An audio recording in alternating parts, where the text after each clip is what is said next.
You have a firm to run, a team to manage, and a mountain of data to protect. You likely have an IT provider who keeps your computers running. But do you have a qualified individual ensuring you stay on the right side of the law? Welcome to The Qualified Individual, the 10-minute briefing for smart accounting firms. I'm your host, and I'm here to help you bridge the gap between standard IT and total FTC compliance. Every episode, we strip away the jargon to talk about the FTC Safeguards Rule, the hidden risks your MSP is likely missing, and the strategies that protect your client data and your personal liability. So, let's grab your coffee and let's get to work. Most managing partners at CPA firms don't realize that FTC has classified them as financial institutions. The typical reaction is, we are not a bank, we're a CPA firm. But that's the thing, you don't have to be a bank to be a financial institution. Under the FTC Safeguards Rule, the FTC has added financial services firms, including accounting firms, to the scope of what counts as a financial institution. When you handle tax information from your clients, access to their bank accounts, electronic payment details, or financial data, you're functioning as a custodian of sensitive financial information. In the FTC eyes, that makes you a financial institution. Here's what matters about that classification. The FTC Safeguards Rule, which often referred as Safeguards Rule, requires financial institutions to develop, implement, and maintain comprehensive information security programs. It's not a checklist, it's a program, a complete framework that touches every part of your firm.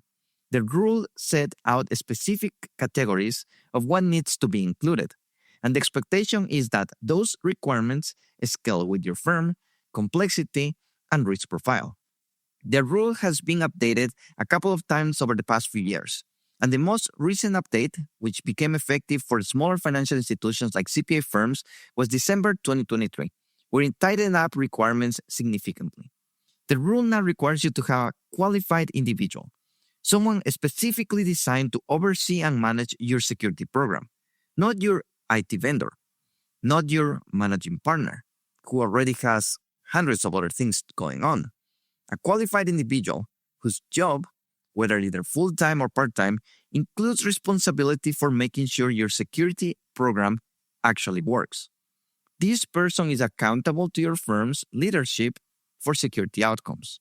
Let me break down what the Safeguards Rule actually requires, and then I'll walk you through how each piece works in practice. First, you need a written information security program. That's not optional. That's not a kind of, we sort these things out as we go through. You need a documented program that covers risk assessment, access controls, data security, monitoring, incident response, incident notification procedures, and regular updates to those programs as your firm changes. For a small firm, 10 to 15 pages is sufficient.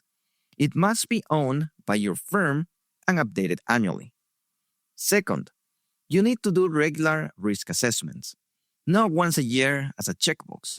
You need to be continuously evaluating what data you hold and what systems stores it, who has access, and what could go wrong, and what are the impact would be if something did. The safeguard rules expect you to document these assessments and keep them current. Do a formal risk assessment annually, plus quarterly reviews documented what has changed. Third, you need to implement and maintain access controls. Access controls mean several things: restricting access to client data and systems so that people have access to what they need to do their job. Regularly reviewing who has access to what, basically what it's called an access reviews, and documenting those reviews, removing access promptly when people leave the firm or changes roles, and using methods like multi-factor authentication to verify that the person accessing a system is actually who they say they are. Your firm needs documented access control policy that specify your role-based access model, basically who in which role gets access to which systems, your password requirements, your MFA requirements, and your access review schedule. Fourth, you need to protect the security of client information. This includes both data in transit, like emails and file transfers, and data at rest, like files on a server and computers. The expectation is that sensitive client data is encrypted, especially when it's being transmitted or when it's stored on devices that could be lost or stolen. You need a documented encryption policy that specifies what data gets encrypted, what encryption standards you use, and how you verify that encryption is in place. You also need to have a backup and recovery procedures documented, and you need to be testing those procedures regularly. If you lose access to client data, you need to be able to restore it. Document your backup testing, how often, what you test, and what the results are. Fifth, you need to monitor and investigate suspicious activity. That may sound technical, but for a small firm, it can be as straightforward as a process like checking for multiple failed login attempts, looking for unexpected data access, noticing if someone's accessing system from an unusual location or at an unusual time. Have a systematic monitoring approach to this documentation. Sixth, you need an incident response plan. I'll dive this into more deeply in another episode. But for now, you need to know what you'll do if you discover a breach or a cybersecurity incident. Who contact? What's the sequence? How quickly do you notify clients? What's your communication plan? That needs to be written down and tested. Everyone in leadership should understand their role. Your qualified individual should have practice walking through this plan at least annually. Finally, you need to be auditing and updating your program. The safeguards rule requires regular testing and evaluation of your security program to make sure it's actually working. That might mean having your IT provider run vulnerability scans. It might mean having a third party do a review. It might mean that your qualified individual is regularly testing controls. Whatever you do, you need evidence that you are verifying the program works. Document these tests. When do you test them? What do you test it? What the results were? And what are you doing to fix any gaps? Now, here is where it matters beyond just regulatory compliance. IRS Publication 4557, which is the IRS guidance for tax professionals on security, aligns directly with the safeguards rule. The IRS has told tax professionals, which include CPA firms that prepare tax returns, that they expect you to implement the controls outlined in the safeguards rule. If the IRS audits your firm for security practices, they're going to be looking for the same controls the FTC cares about. And cyber insurance, as I mentioned in the first episode, are looking for the same checklist. So, you're really being pushed towards the same requirements from three different directions: the FTC, the IRS, and the insurance industry. That alignment isn't a coincidence. It's because these controls actually reduce risks. For your firm, right now, here's what I recommend you to do as a first step. Read the FTC Safeguards Rule. Especially, read 16 CFR Part 314, which actually is not too long and is a very straightforward document. You don't need a lawyer to understand it. It's actually written in a pretty clear language. Once you've read it, sit down with your managing partners and your IT provider and do a simple assessment. Do you have each component in place? Here's what you're going to be looking for. Do you have a written information security program that covers the areas the rule requires? Can you point to a document that describes your approach to risk assessment, access control, data protection, monitoring, incident response, and program updates? For a small firm, this might be like 10 to 15 pages. It doesn't have to be elaborate, but it needs to exist and describe what you actually do and not just a template. Have you named a qualified individual? Has the person formally acknowledged the role?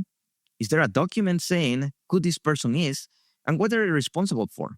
Does that person have time allocated for the role on their calendar? Are you documenting your risk assessment? Do you have evidence of what you've assessed, when, and what the findings are? Do you have access controls with documented policies? Can you show a policy describing your role-based access model and your MFA requirements? Are you doing access reviews? Can you show documentation of quarterly reviews of who has access to what? This could be a spreadsheet dated and signed, or notes from a meeting with IT saying, reviewed everyone's access on this date, found these issues, and made these changes. Do you have a way to monitor for suspicious activity? Is there a process documented for detecting and investigating unusual access? Do you have a written incident response plan? Can you pull it out and walk through it? It should have contact information, decision procedures, notification timelines, and roles. Are you testing and updating your program regularly? Do you have documentation of testing, vulnerability scans, access reviews, incident response drills? You should have evidence that you've tested something in the last 12 months. You probably have pieces of this already. The key is to document them and formalize them into your information security program. That's it for today's episode. And if what we talk about resonated with you, I encourage you to take the next step. Head over to safeguardgrc.com. That's safeguardgrc.com. It's a platform I built specifically for CPA firms to manage everything we've been discussing. Your risk assessment, your policies, your access reviews, your vendor oversight, your training documentation, all in one place, mapped directly to the FTC safeguard rules and IRS publication 4557. You don't need to figure this out alone. And you don't need to build it from scratch. Safeguard GRC walks you through it module by module, so you can get your governance program up and running without becoming a security expert. Whether you're just getting started or you're preparing for your next insurance renewal, it gives you the structure and the documentation to do it right. If you found this episode helpful, share it with a colleague. Chances are that they are dealing with the same questions you are. Thanks for listening, and we'll see you on the next one.